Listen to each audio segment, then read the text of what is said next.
Nvidia reported quarterly financial results after the stock markets closed on Wednesday, August 27th. Investors are curious, why did Nvidia stock price fall after delivering what appears to be really good numbers? Good revenue growth, great revenue growth, great expansion in profitability, huge buyback program that's going to buy back tens of billions of dollars of the stock. So why did the stock price fall? And I think this is a case of expectations. Coming into this financial release, investors were so enthusiastic. We're expecting so much from Nvidia. Remember, the stock price has almost doubled just since I bought the stock in the $90 range just a few months ago. So Nvidia's share price has soared in recent months, and that can explain partly why the stock price is down. It's down a little over 2% now in the aftermarket hours. So I'm going to share with you the details from the financial release, the big picture items that you need to know about, and what it could mean for Nvidia stock investors. I'll also share with you my proprietary discounted cash flow valuation model for Nvidia that calculates the fair value for this stock. And I'll update my recommendation for Nvidia stock. I'll let you know if I still think it's a buy, if I still think it's one of the best stocks to buy, what I'm going to do with my shares. Am I holding on to them? Am I selling them? Am I adding more to my portfolio? I'll give you all that in this relatively short video. So let's get into the details. I want to thank the Motley Fool for sponsoring this video. Visit fool.com/parkev for the 10 best stocks to buy now. All right, so Nvidia for its second quarter of fiscal year 2026 reported revenue of $46.74 billion, and that was up 56% year over year. During the same quarter last year, Nvidia reported $30 billion in revenue.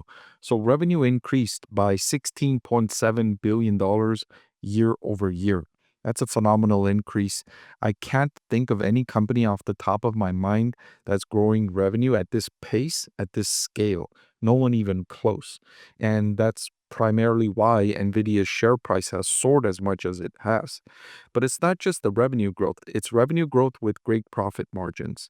In the most recently completed quarter, Nvidia reported 72.4% in gross profit margin.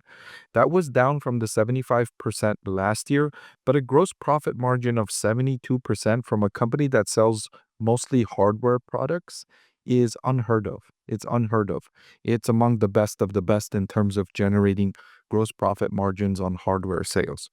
So those numbers were strong compared to especially what management was forecasting. So at the end of the first quarter, the management team forecasted and told investors what they were expecting from themselves in the second quarter. And they told investors they were expecting 45 billion in revenue and almost 72% in gross profit margin. Well, they actually delivered 46.7 billion in revenue, so 1.6 billion more or 1.7 billion more than they forecasted, and they delivered a gross profit margin of 72.4%, almost 500 basis points more than what they were telling investors to expect. They were telling investors 71.9% at the midpoint, and they actually delivered 72.4%. So much better than what they were forecasting. And remember, the share price had increased by so much during the previous few months on the back of that forecast. So that forecast was enough to excite investors to bid up the share price as much as they had in the previous few months. And Nvidia actually came back with results that were better than the already phenomenal growth forecast it delivered. So really good actual results. Again, expectations are the reason why the stock price is down, because investors have come to expect these kinds of ridiculously good results from Nvidia. Uh, there isn't any other, if you think about the other large cap tech stocks, Tesla's actually going backwards. Their revenue and profits are going backwards. Their margins are shrinking. Apple barely has one quarter over the previous 12 where they delivered revenue growth in just 10% or more.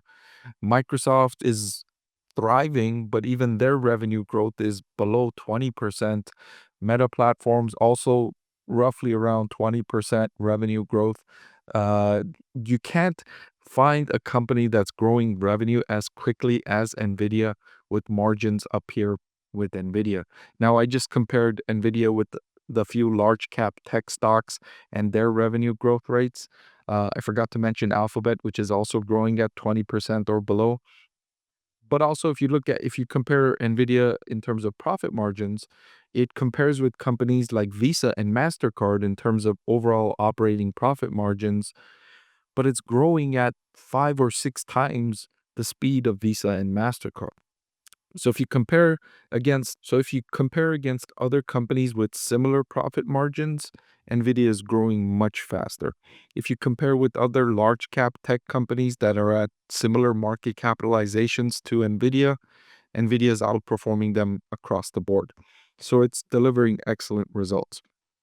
Operating income increased by 53% to 28.4 billion. Now, one of the things, if you want to be picky here, is that usually when Nvidia's revenue grows by 56%, its operating income grows by much more than that. But recently, there's been some headwinds, including those headwinds related to the company's exports to China of its H20 chips and the impact to its business as a result of that. Also, the ramping up of the Blackwell technology is bringing down profitability expansion compared to what normally happens with Nvidia.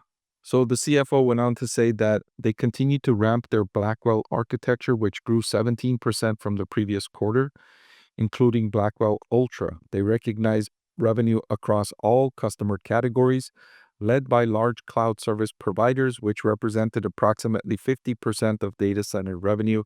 And it's been this way for a couple of years now, where the large hyperscalers, large cloud providers, and these include Amazon, Microsoft, Alphabet, they represent a large concentration of NVIDIA's overall data center revenue. Here's a category that I've been watching as a kind of a sneaky next catalyst for NVIDIA, and it's the automotive segment, driven by self-driving cars, self-driving platforms. This segment increased revenue by 69%, so faster than the overall company's revenue growth rate. It's still a relatively small part of the business, but I'm looking at this as a potential catalyst for when AI revenue starts to slow down or AI growth starts to slow down. The self-driving platform revenue could take up the next leg of huge revenue growth for Nvidia. If it's to be true that we're going to have significantly more driverless cars on the roads in the United States and around the world, then Nvidia is going to be a driver of that technology with its compute platforms and the automotive revenue that the company generates. Cash flow from operations came in at 15.4 billion. That was up from 14.5 billion a year ago. It would have been much higher if the company wasn't building up inventory to prepare for even greater sales in upcoming quarters. Still, they generated 15.4 billion in cash flow from operations, and they don't need to reinvest a lot of money back into the business because they outsource the manufacturing to companies like Taiwan Semiconductor Manufacturing and others that help supply the products that NVIDIA designs. They were able to buy back almost $10 billion of stock in the most recently completed quarter. And on August 26, the board of directors authorized an additional $60 billion of share buyback without expiration. So if you see a major dip in NVIDIA's stock price, or even if you don't see a dip, the company will be buying back billions of dollars of its shares. And that has the impact of reducing the share count, which then has the impact of increasing the share price. And I'll share with you the precise calculations that make that connection when I share with you my proprietary discounted cash flow valuation model a little bit later in the video. So looking ahead, the company is forecasting revenue to be $54 billion in the upcoming quarter. $54 billion. So that would be a sequential growth rate. That would be a sequential increase from $46.7 billion in the current quarter. So going from 46.7 to 54 billion. Furthermore, they're forecasting their gross profit margins to increase to 73.4%, up from the 72% they delivered in this quarter. And it's on track to approach 75%, as what the management team forecasted by the end of this year, by the end of their fiscal 2026. They forecasted they will approach 75% gross profit margins. And interestingly, this doesn't include any sales of their H20 to China, right? The US government signaled that they were willing to approve sales of these to China if they were to receive a 15% cut of the sales. But then China said that they were concerned about the risks of importing these Nvidia chips. And so there really hasn't been a ramping up of these sales to China after there was indication that they would get approval. So this is just something that could be an upside of several billions of dollars in the next few quarters if the company is ultimately able to sell these products into China or another product that they can have approval for to sell into China. So as I talked about, the proprietary discounted cash flow valuation I built for Nvidia has the fair value of the stock at $156 a share. The current market price is $181.60. I will be updating this proprietary calculation over the next few days as I digest the impacts of these earnings results and include them in my calculations. It usually takes a few days for me to include everything into these calculations. And so those of you that have access to this spreadsheet, look out for updates every day over the next few days as I start to incorporate my analysis of NVIDIA's most recent earnings results. So I talked about the shares.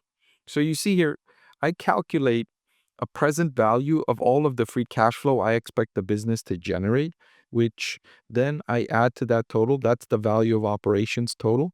And that includes a discount rate to account for the risk and the time value of money. And then I add non-operating assets and subtract debt, which arrives at a value of equity. From that value of equity, that's what I think the whole business is worth. Okay. But what I also want to know, and what I think my viewers want to know, is what each share is worth. So I divide that by the number of shares outstanding. Okay, so if Nvidia buys back tens of billions of dollars of its stock, that's going to have the impact of reducing these shares outstanding. And so what I'm doing here for this intrinsic value calculation is I'm taking this value of equity number and dividing it by the number of shares. So if you reduce the number of shares, then that leaves more of this equity to be split among the shares that are left over, which will have the impact of raising the intrinsic value per share.